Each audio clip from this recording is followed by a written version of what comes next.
Balance.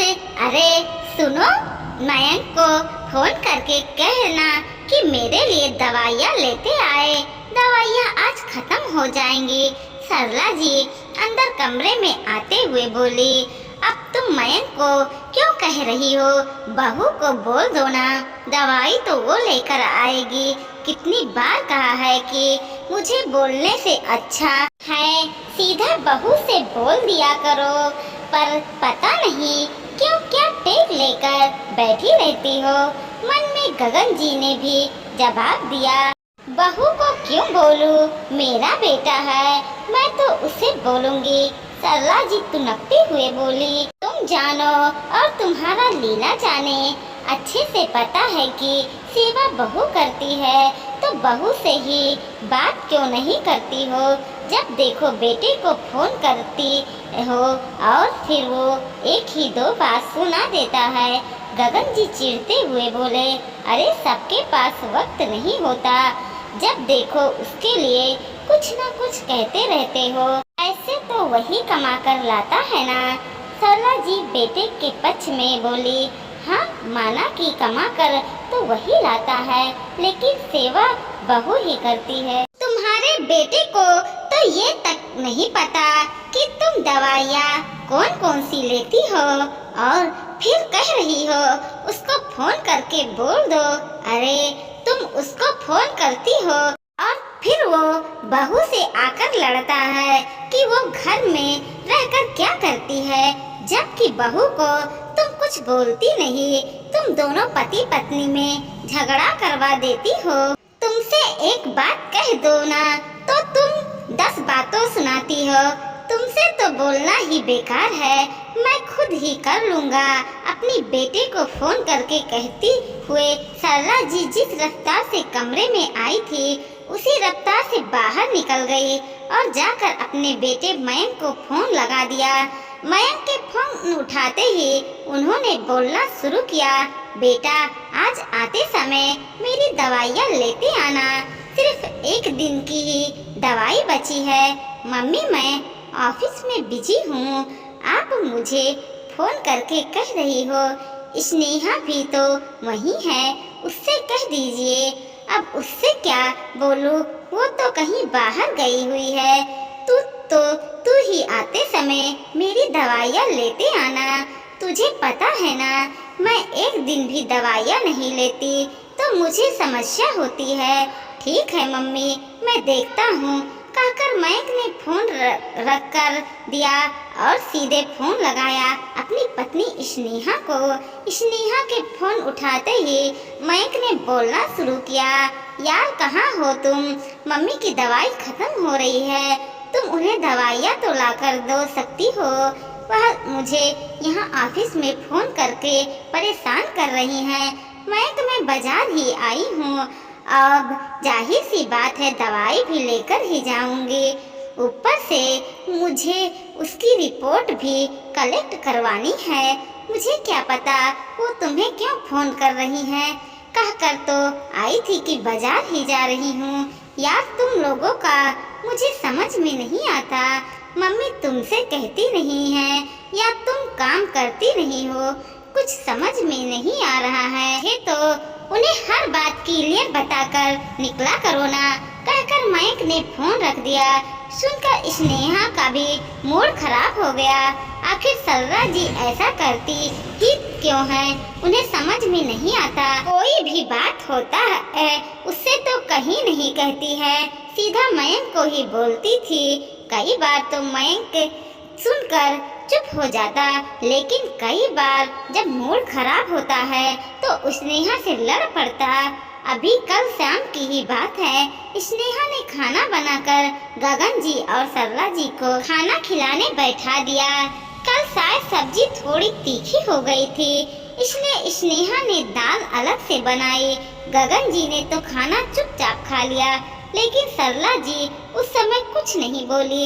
लेकिन जैसे ही मयंक खाना खाने बैठा, सरला जी भी उसके पास बैठ गई और उससे बोली, आज सब्जी में मिर्ची थोड़ी तेज हो गई है, मुझे तो बिल्कुल अच्छी नहीं लगती।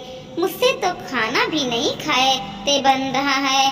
वो तो जैसे तैसे दाल में रोटी डुबो डुबो कर खाया है।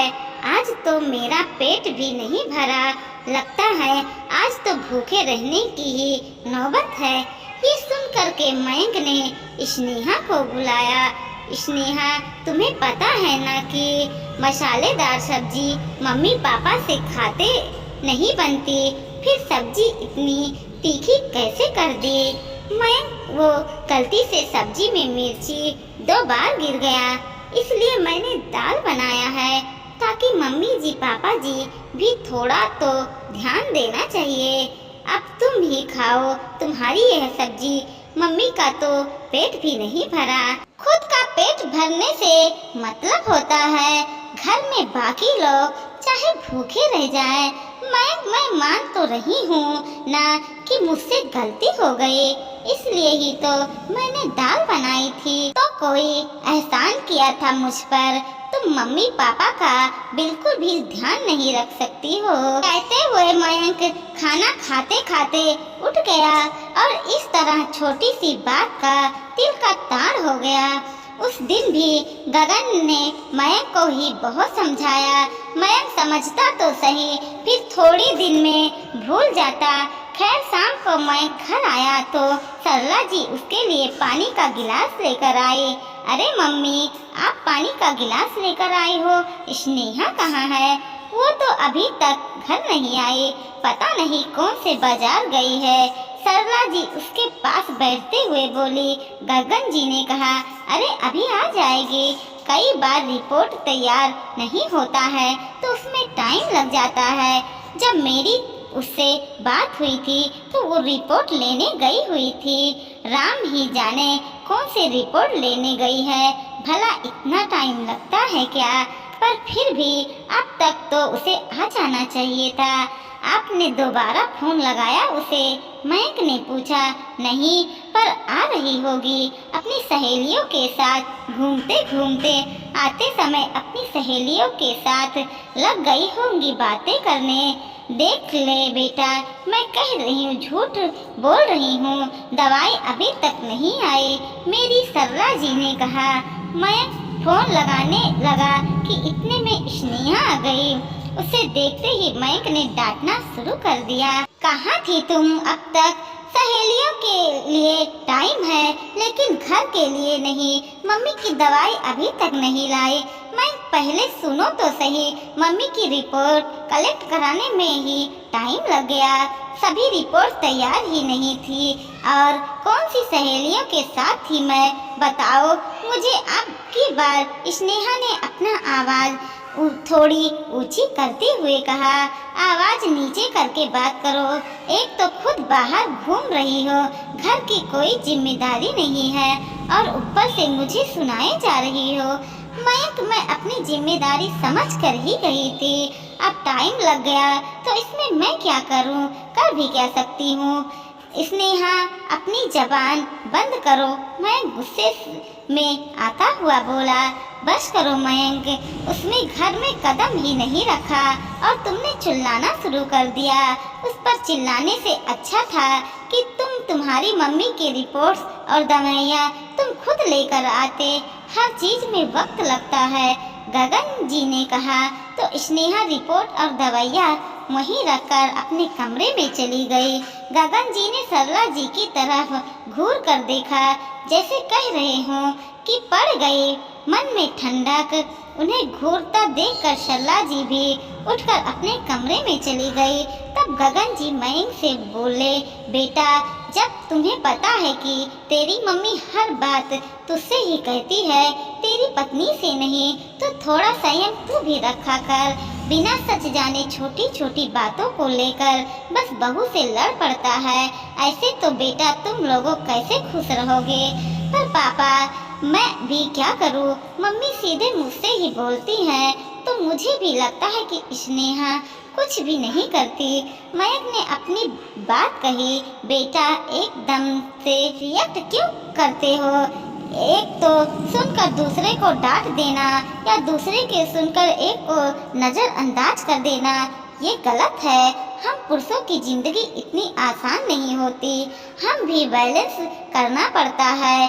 जब चीजों को बैलेंस करना सीख जाओ तो ही जिंदगी में खुश रहोगे और घर में शांति रहेगी। मम्मी ने कहा, तुमने रिएक्ट कर दिया, ये तो गलत है। अपना खुद का दिमाग इस्तेमाल करो। सॉरी पापा, आगे से ध्यान रखूंगा, कहकर मयंक अपने कमरे में चला गया और स्नेहा से माफी मांगी।